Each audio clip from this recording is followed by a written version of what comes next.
Hey guys, Jordan here from VFX Vault again, and today we're going to be going over how to make this simple little kind of sagging line effect. Now, it's not a rope, it doesn't have proper physics, it's just got a sort of a simple bend to it, a simple curve that gets steeper or sort of shallower. It goes up or down depending on the distance between our starting point and our ending point, and we can even sort of make it kind of like a fishing line effect. Now, this was a question that I got on one of the previous videos that I posted, and I thought I'd just sort of go over how to set it up to help this person. So say it's also a fishing line, so we can have it sit on the water as well. So imagine this is just water, so we can pull it out, and then when it gets shorter, the line might sort of sit on the water, and as it does, this sort of floats sometimes when you're fishing. Or we could just have it sort of sag beneath the water, or just have it sort of sag and tighten as the rope gets shorter or longer. So we can turn the sprites on here, and you can sort of see what it's doing between the ribbons. So as we move, so it goes up and down. So let's get into it.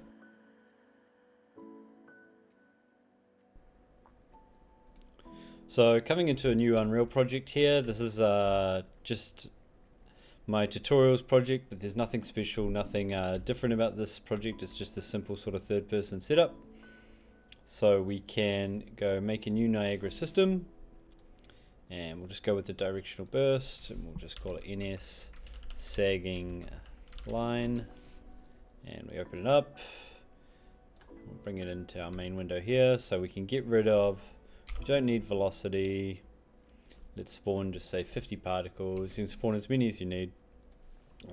Gravity, drag, leave scale color, get rid of, so we don't need any forces, don't need any velocity, and we will set it to just infinite kind of looping, lifetime of 1 second, and loop behavior infinite. So our loop is constantly sort of starting over and over. And then we go a new scratchpad module. So what we need is we need a starting point and an ending point. So we go a new positional type. We'll call this starting position. This would be the end of, say, the fishing pole, or whatever you want your sort of line attached to. And then another positional type, would this be ending position. Cool. And let me just bring the other one over here, just so I've got the reference on my spare screen. Then we need a curve. So what we can do is we can have our main line. So if you've watched our previous tutorials, you'll see that we can make a line by just looping between two positions, right?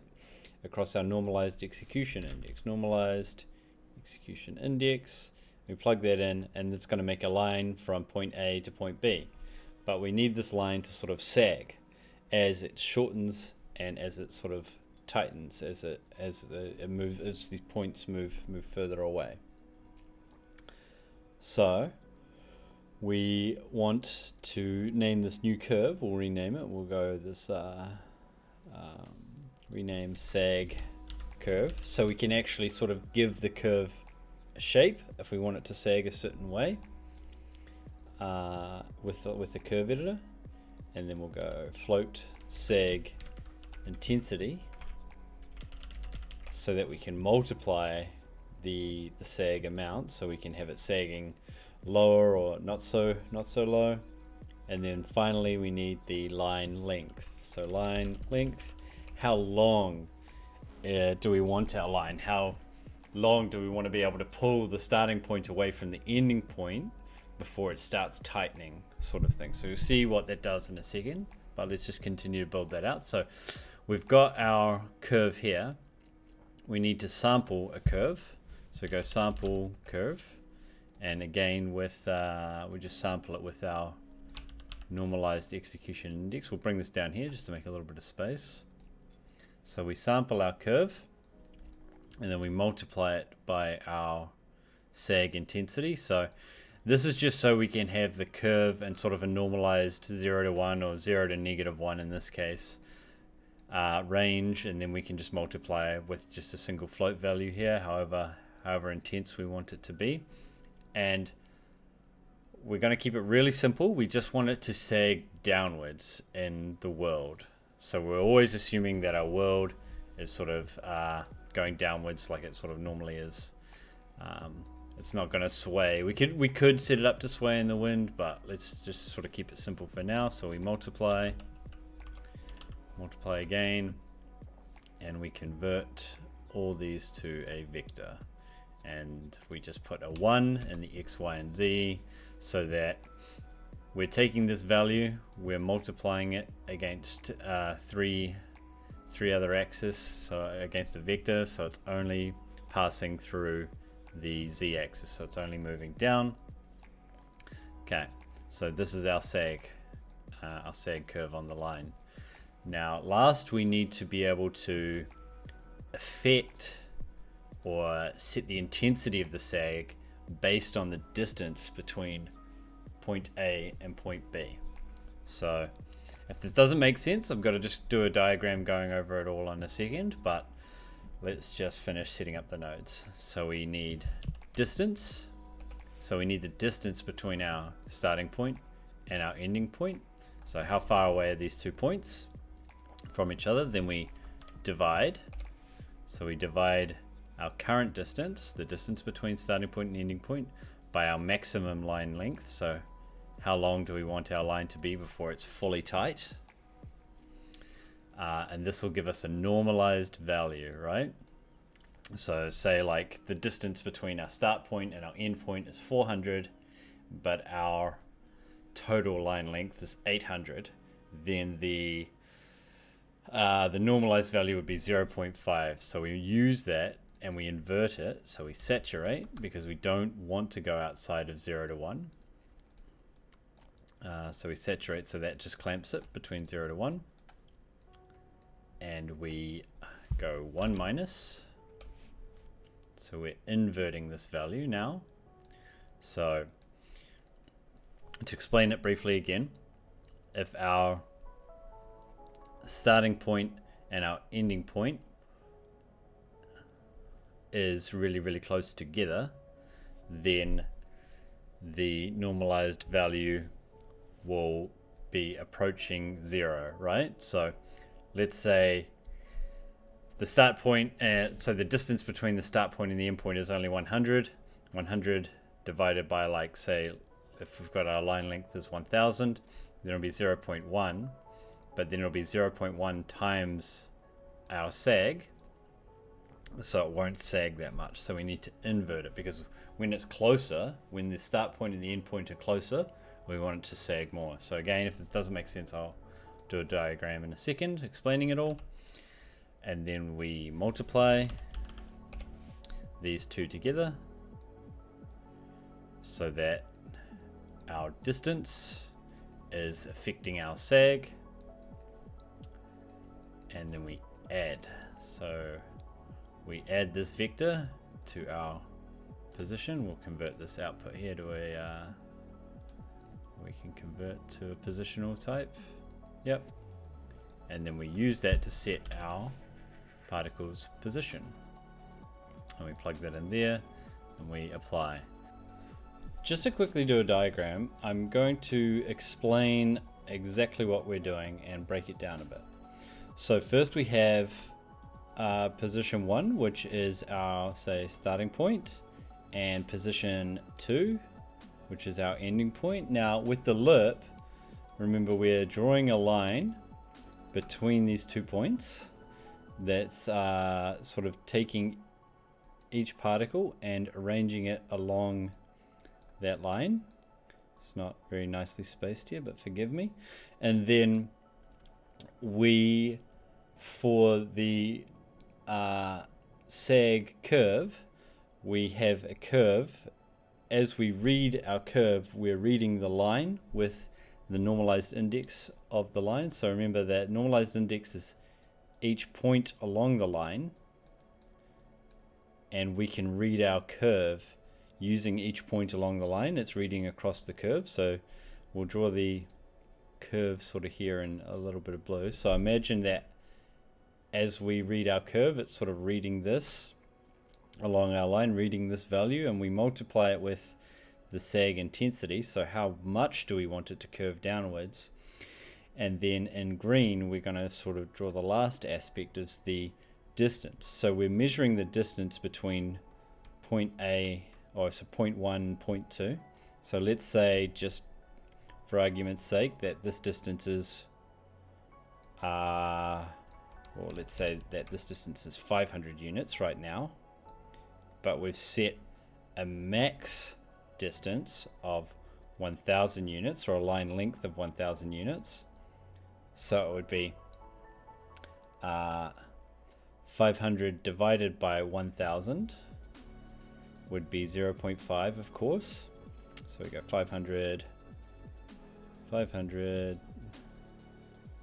divided by 1000 equals 0.5, and then we take that 0.5, we clamp it between 0 to 1, but then we inverse it. So 0.5 inverted, like with a 1 minus, is also 0.5. But now imagine that this line gets, let's say that this line gets longer. So let's say now it's 800 units. So we'll just erase this. We'll say it's 800 units.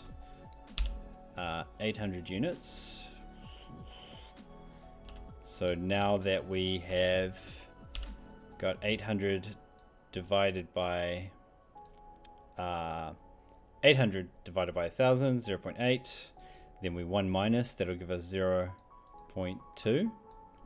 So now we're taking that value 0.2 and multiplying 0.2 against the sag amount. The sag, how much do we want the line to sag? So as that distance, as the length between 0.1 and 0.2 increases, then that sag distance, or that sag amount, is approaching 0, and eventually it hits 0, and we've saturated it so it won't go below 0. So if it went below 0, then it would start sagging upwards, which would look strange, of course. But when it hits 0, then the line will just revert back to this red line, this fully straight line, so it looks like it's got tension. Now keep in mind that, you know, it's not like a max length, so you can pull 0.1, you could pull 0.1 off to infinity and it's just going to keep it perfectly straight. It's not going to be like proper physics where it's going to pull 0.2 onwards, but we can just set the length as much as we want. So the line length is here 1000. We can set it as much as we want, so just it sags between sort of 1000 and 0. So again, if we say we'll get rid of this and we'll use this sort of hard brush here. We get rid of this. Let's say we set the line's length to now 200, and then we go 200 divided by 1000 is 0.2, and then we 1 minus that will equal, so 1 minus 0.2 is equal to 0.8, of course. And now we're taking this sag value, timesing it by 0.8. So now this value is heavier, right? This value is approaching 1, and it's sagging as much as we want sort of the maximum sag or the sag intensity to work. So I hope that sort of explains it. If you've got any questions, feel free to ask. But getting back to the tutorial now. So one more thing, just so it's a little tidier, you can see here invalid operation types. So we haven't converted something quite properly. I think it's the lerp here with the float going into, is it? Yes. So if we just make another lerp here, and we'll just convert the top one to a position, the second one to a position, and the output to a position, but we'll leave as a numeric. And we'll just plug that in. We'll just replace that there. Just because it doesn't like the float being plugged into the position. That's better. So now, but you see it's got the ending position here, the starting position here. It's kind of all sorted in a bit of a weird way. So we can just quickly fix that by coming over to our module inputs, and we go the editor sort priority. So this one's 0. This one is 1. And then we want the line length as 2. And the sag curve as 3. And the sag intensity is 4. And now if we just apply that, see it's a bit tidier here. Oops, sag intensity didn't quite set right. So sag intensity is 4. And we apply that. There you go. Cool. So this is just sort of a quick overview of everything that we've put in. So again, we've got the starting position, ending position, sag curve, sag intensity, and line length. So this is our sag curve. Let me just move it down. This is our sort of tightness slash distance, and this top bit here is just drawing a line between A to B. Again, save that. So in our starting position, we can expose some parameters here. So we go position, and we'll go starting position, and we'll just name this one as line length, and we'll put in another position, and we'll go position, ending position, and we'll just plug these in. So actually for starting position we can get rid of that, so we just go delete. We'll just use the ending position for now because we're going to set the starting position just for demonstration's sake here. In a blueprint, you would want to set the starting position to the end of your fishing pole or wherever you want the line to be attached to. But just for demonstration's sake here, we're going to go engine owner position. So it starts wherever we got the particle system in the world, and then the line length of say 800, or we can plug that in here. We'll go say 800. Just a number that I picked. We'll make a curve, but we want it to sag downwards instead of upwards in the world, so we use a negative number. So we go -1, and then we'll just grab these and sort of smooth these out a bit, smooth this down, so we can play with this in a second. You'll see how it sort of shapes the curve, and we'll set the sag intensity to maybe 250, just some numbers that I used before, but you might want to set it differently according to how you want it to look. So let's take a look at that. So if we drag sagging line into the world, see it's at the moment it's between the engine owner position 0, 0, 0 in the world. The other thing we need to change quickly is uniform size for all the particles, and we'll add a ribbon render in just a second, but we can take these values here, the location of where it is in the world, and enter that into our ending position.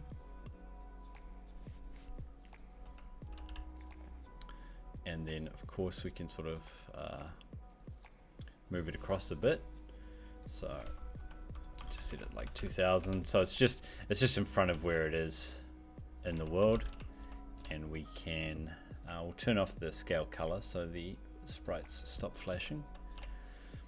Cool. So now you see as we move it away, that distance is increasing, and as that distance approaches our max line length, then we're multiplying it down to 0. So it's removing the sag on the curve. So you can see if we set the distance to like 200, it's just perfectly straight, like the line has full tension.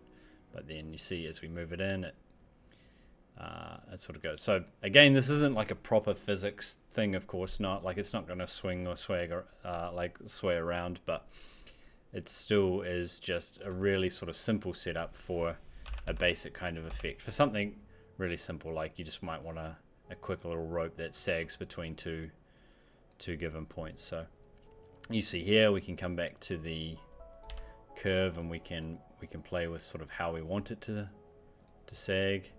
So you see here, as we move this, you know, it's a magic rope that sort of curves a bit weirdly, but we can move it back down to let's move this back down to 0, or sorry, -1.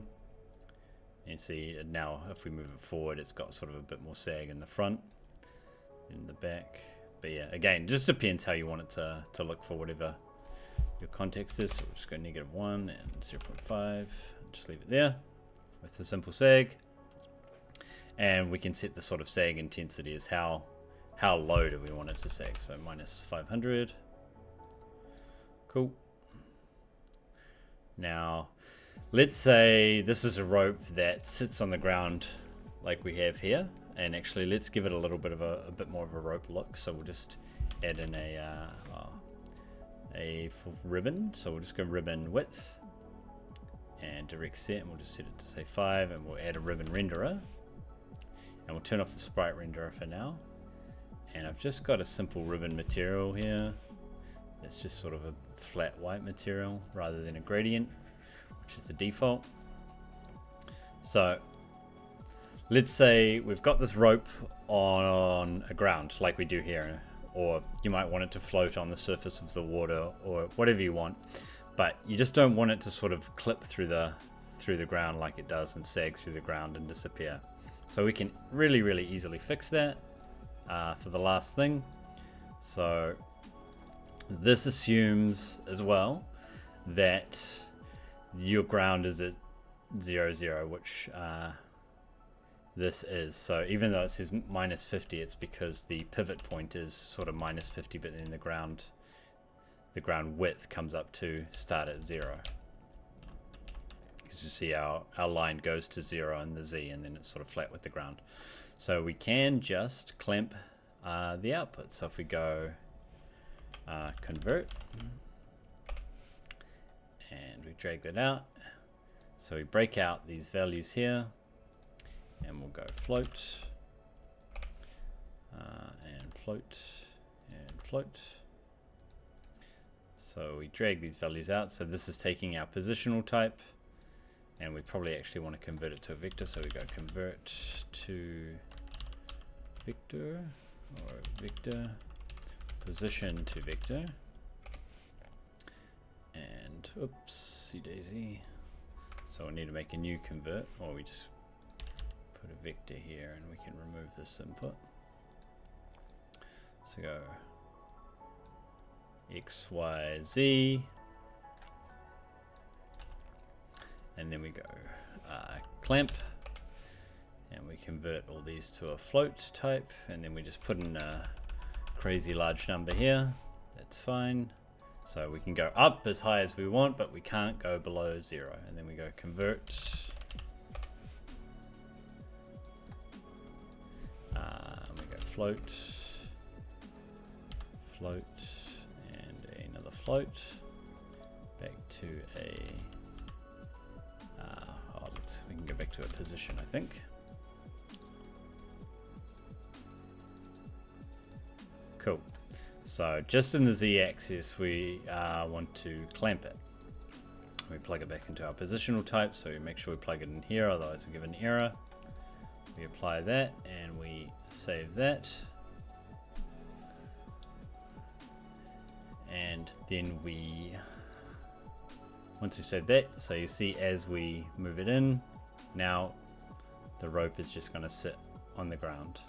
So it's not the most sort of, it's not going to do what a proper rope would do if you sort of pull it back over itself. But for a really basic kind of simple setup, it does the job. So I hope this was helpful. I hope you really like it. Please like and subscribe. If you want these files, they're going to be available on the Discord server. If you get stuck with this, feel free to join the Discord server, ask questions. If you've got questions, feel free to comment. Comment, like, share, subscribe. Thanks for watching, and this has been Jordan from VFX File.